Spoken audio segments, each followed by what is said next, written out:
por qué se pierden los casos y qué pasa con eso, ¿no? El latín ya sabemos que es una lengua más sintética que el español y por tanto usaba desinencias nominales, es decir, usaba los casos para marcar las funciones sintácticas. Entonces, por ejemplo, ¿no? Nominativo, por ejemplo, en la segunda declinación masculina, us, y eso, el nominativo us era el sujeto. Luego, era el objeto directo, etc.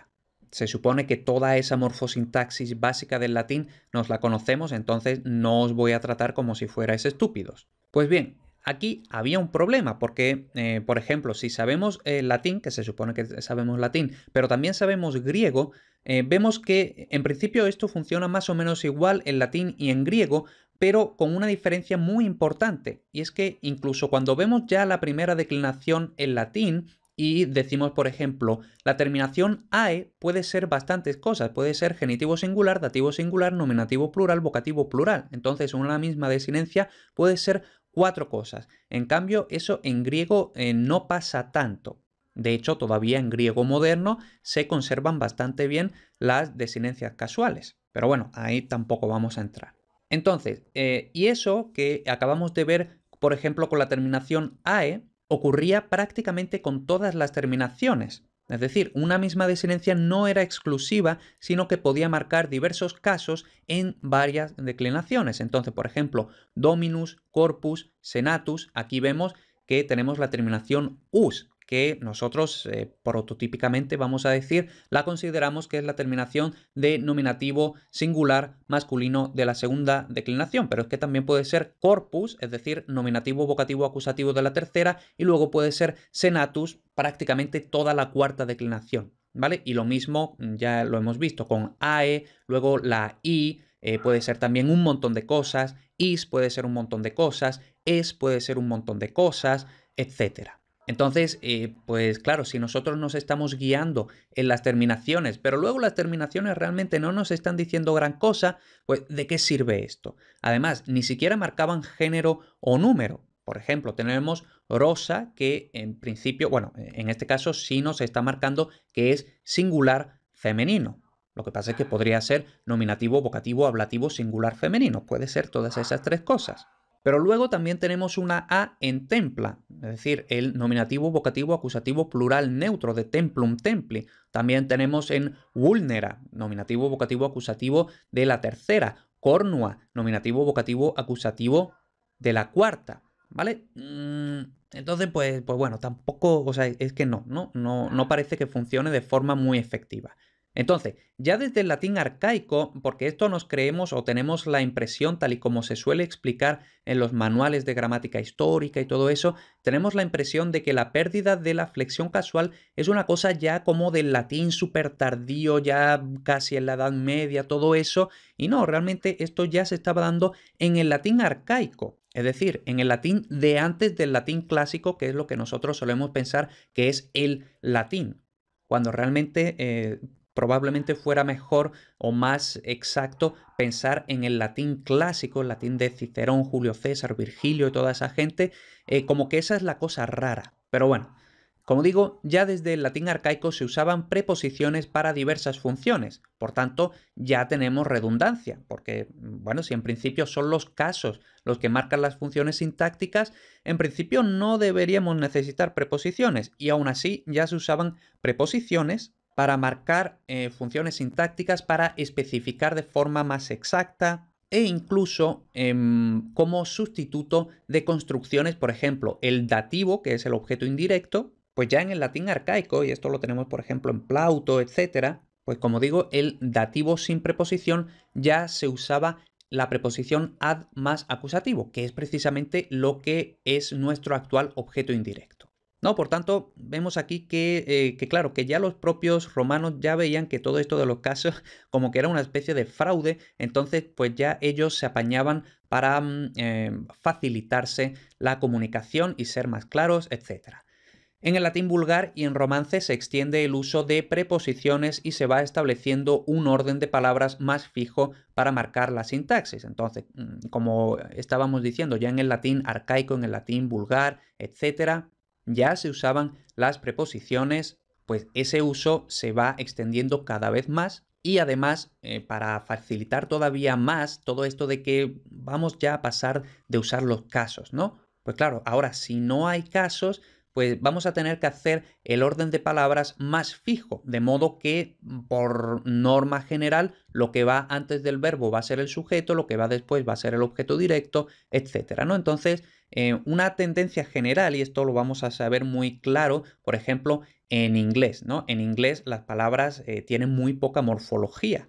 Entonces, mientras más simple sea la morfología, más fijo es el orden de palabras. Esto es una tendencia general. Por supuesto, habrá excepciones, etcétera, pero es la tendencia general. Luego, el español, que tiene más morfología que el inglés, el orden de palabras es más libre, pero no tan libre como era el latín, que tenía todavía una morfología más compleja que el español, ¿no? Entonces vemos que es una tendencia general. Además, como he dicho en la diapositiva anterior, realmente la tendencia de usar preposiciones, etcétera, estaba ya en el latín arcaico y vulgar, como he dicho. En nuestro actual objeto indirecto, a más lo que sea, no procede del dativo sin preposición latino, sino de ad más acusativo, que como estoy diciendo, ya se usaba en latín arcaico, se usaba en latín vulgar, etc.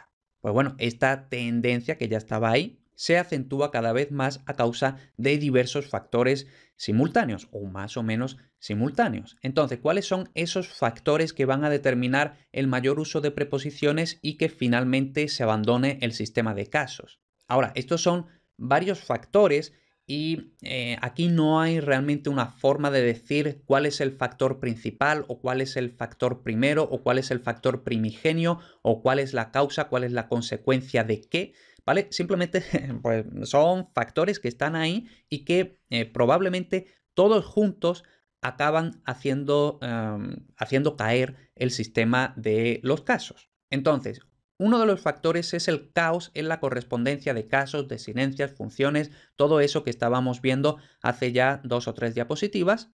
Luego, un factor que en mi opinión es bastante importante, probablemente el más importante, la erosión de las terminaciones por la evolución fonética. Entonces, todo esto de las terminaciones casuales, etcétera, pues básicamente se basa en que, por ejemplo, el acusativo termina en M. Pues bueno, si según lo que hemos visto en fonética y fonología históricas se pierde la M final, pues, ¿qué está pasando? Luego, la pérdida de la cantidad. También, por ejemplo, en la primera declinación, el nominativo y el ablativo singular se distinguen en que el nominativo es una A breve, el ablativo es una A larga. Pues si se pierde la cantidad, ahora no hay distinción. Y luego también la confusión de vocales en posición final, como también vimos en fonética y fonología históricas, las vocales finales, la U confluye con la O. Con lo que ahora, si hemos perdido la M del acusativo y luego la U que queda se ha convertido en O, pues ahora es exactamente igual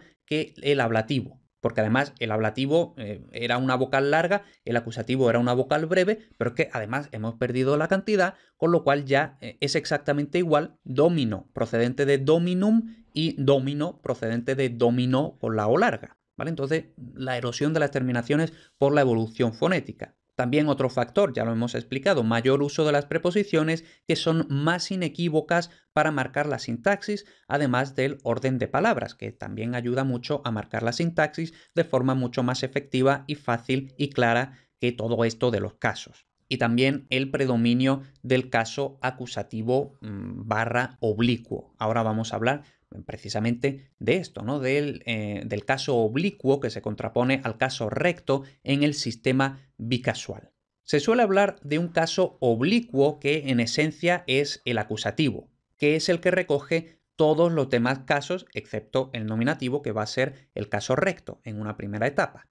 Porque como digo aquí, debió de haber existido durante un tiempo un sistema bicasual es decir, un sistema de dos casos. Un caso llamado recto, procedente en principio del nominativo, y un caso oblicuo, que servía para todo lo demás, procedente en principio del acusativo, que había recogido todos los demás casos. De esto todavía tenemos alguna evidencia de que esto efectivamente ocurrió, por ejemplo, en el sistema bicasual del rumano actual.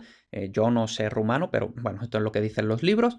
Y aparentemente en el rumano actual, en los sustantivos femeninos, todavía existen dos casos. Lo que pasa es que la distribución no es recto oblicuo, sino que es otra distribución, así que no vamos a entrar ahí. Luego, sí que había una distribución de caso recto y caso oblicuo en el francés medieval, hasta más o menos el siglo XIII.